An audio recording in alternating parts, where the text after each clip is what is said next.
Film ഗാരേജിലേക്ക് ഇവർക്കും സ്വാഗതം. 54ാമത് സംസ്ഥാന ചലച്ചിത്ര അവാർഡുകൾ ഇന്ന് പ്രഖ്യാപിച്ചപ്പോൾ കൈനിറയെ അവാർഡുകൾ നേടിയെടുക്കുന്ന ആടുജീവിതം എന്ന സിനിമയെയാണ് നമുക്ക് കാണാനായിട്ട് കഴിഞ്ഞിരിക്കുന്നത്.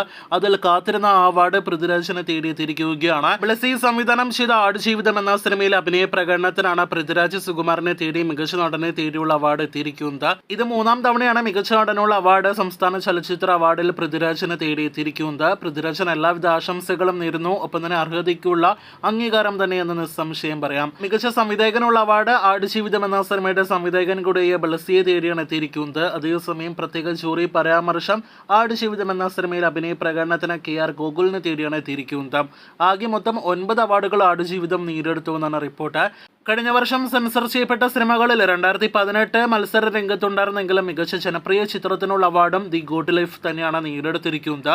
മികച്ച നടിക്കുള്ള അവാർഡ് 2 പേരാണ് നേടിയെടുത്തിരിക്കുന്നത്. അതിലൊന്ന് ഉർവശിയാണ്. ഉള്ളൊടുക്ക് സിനിമയിലെ പ്രകടനത്തിനാണ് ഉർവശിക്ക് അവാർഡ്. അതേസമയം ബീന ആർ ചന്ദ്രൻ എന്ന തടവ് എന്ന സിനിമയിലെ ആർട്ടിസ്റ്റിനും ഇതിനോടകം തന്നെ മികച്ച നടിക്കുള്ള അവാർഡ് ഉർവശിക്ക് ഒപ്പം നേടിയെടുക്കാനായിട്ട് കഴിഞ്ഞിരിക്കുകയാണ്.